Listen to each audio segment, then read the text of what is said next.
Hey, what's up? It's me, E. Davis, CEO of Writer's Block Publishing LLC. Please take a moment and subscribe to this channel. You can find us on the website at www.writersblockpublishing.llc. You can find us on Twitter at Block Published, Instagram at Writers Block LLC, and of course, Facebook Writers Block LLC. You can send me an email at writersblockpub@yahoo.com. So today is the last Saturday. No, no, it's not. Today is the fourth Saturday in the month of March. We have one more Saturday to go, and we are celebrating International Women's Month. We are celebrating accomplished women far as their business mind. We are talking about awesome women writers such as Jane Austen that we discussed a few weeks ago. Magnificent women characters such as Maleficent, which was the first weekend in March. And today we are talking about Gloria Naylor's book, The Women of Brewster's Place. And again, most people are familiar with this story because it's been on, it's a movie that Oprah, one of the first movies that Oprah had turned into, one of the first books that Oprah has turned into a movie. It was Robin Givens back in her heyday and Lynn Whitfield when she was just the peak of her prime. And of course, Oprah, the awesome Jackie Harry, if you remember from 227, she was Miss Sandra. So this book is beyond phenomenal because it has so many different characteristics of each woman.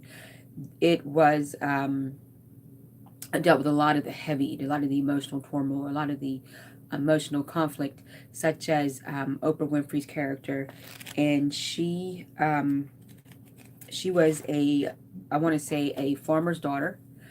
She lived on a plantation, and she got pregnant by this guy, just pretty much a no name, and her father and her mother, I wouldn't say really disowned her, but they kind of what's the word I want to use?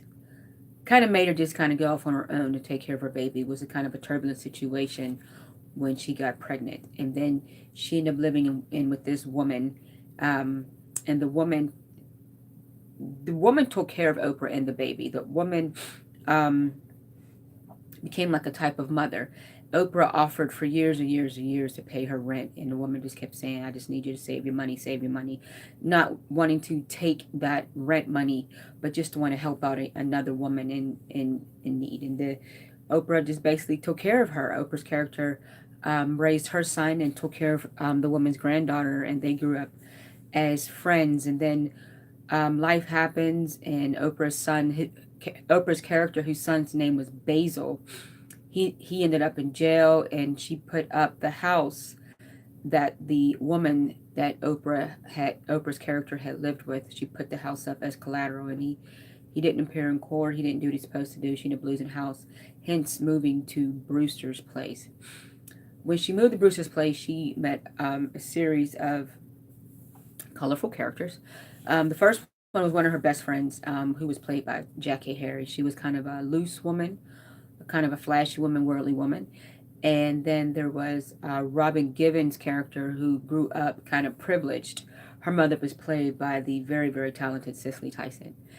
And she wanted to tap into her black roots. She wanted to keep it real. She wanted to get down into the hood and really understand the black culture. So she was very, very apologetic about how she grew up, and she did not want to identify with her privileged life. She felt that she was more black if she identified with the urban and hood life. And her mother kind of had it set her straight. It was, we worked hard all our lives so you can have the better things. It's not taken away from your blackness, but it's just to let you know that you do not have to live under certain circumstances because of the color of your skin. So next we have another woman. I do apologize, I don't remember the names, but she had a bunch of babies. She was the woman that had about 5 kids by 5 different men, which is unfortunately some of the stereotype when you think you found love and you give yourself to a man and only to have a baby out of that relationship, and the man kind of goes away. But this one had an affinity for baby. She had an affinity for that connection. And once the baby grew up to be independent, then the novelty wore off, and then she had another baby. Lorenz Tate, when he was a young man, starred in this movie as one of the children. And she had a wake-up call when they were doing a school play, and it was a little donkey in the play that was kind of simple, which is a jackass. And he asked his mother, "Is that what I look like?" And she said, "Why would you ask that?" And he said, "Well, because you call me jackass." And she had to realize that her words hurt and that she's tearing down her children. And again, because the novelty of the baby wore off. And a lot of women can get baby fever. We're naturally nurturers. We naturally want to have a baby and snuggle with the baby and coo and call. But sometimes those late night morning feedings, those diapers, those diaper changes, and the baby sick, it's just the glamour is really not as glamorous as they say it is. And so the next character was Lynn Whitfield. She played a young woman who's who was the adult character to the grandchild that to the woman that Oprah had moved in with. And she was in a kind of unhappy relationship. Her husband was always working, complaining, and not making enough money. And she too had a daughter. And it was an unfortunate event that she got pregnant again, and she had an abortion because she knew that this was not the time to have a baby. And then no sooner after that abortion, her daughter had put a fork in the electric socket, killing her. And so that was that. If you ever watched a movie, that is a tearjerker. If you don't cry at how she um, deals with the death of her baby, you have no heart. And the father ends up leaving, and she just kind of leaves the community of Brewster's Place. Um, from what we are led to think is she just had to get away. We saw Oprah's character kind of revive her to get her to live, because she kind of stayed stuck in a mute and vegetable state. So we definitely see the woman connection that Oprah had with the young lady. And also you got to consider that she was there, Oprah's character was there when she was a child. Remember, she was the granddaughter to the woman that Oprah lived with. So then there's a lesbian couple, and there was one couple, there was two lesbian couples, and one was open about her being a lesbian, and the other one wasn't.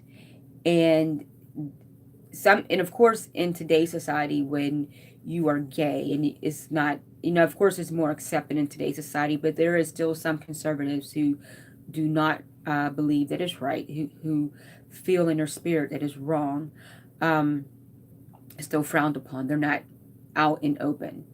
And then there was a bitter old busybody, blue-haired busybody, and she would always call out the faults of individuals when her alone had some issues to deal with. So all this in the realm of this one community called Brewster's Place, and there was a huge wall that kept them from society. You really couldn't see past your wall. You were forced to live and see and view the ugliness of that community.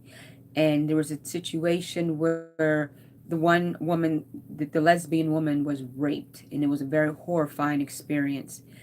And of course, she was raped behind that wall. So that's where all the dirt was going on. That's where all the crime was going on. That's when all the immorality was going on. And it just took one moment for Oprah's character to snap and begin to tear down this wall. She grabbed bricks and tools and began to tear it down. And all the women that live in that community, the characters that I have mentioned, got together, and and it was raining on them, and they began to pull apart that wall. And that shows me a symbol of unity, because we all want the same things. Every woman, every woman in that community wanted a situation so they can believe, to see over that wall, to see a brighter day, to see a future past the poverty that they were living in. So this book, I'm actually going to take some time. I've read this book back in the day. I'm actually going to read this book again, because I don't remember all the names of the characters, so I definitely apologize about that. But I do remember the storyline very, very vividly. And it wasn't just because of the movie, because the book is always better than the movie, because it's more detailed, it's more descriptive.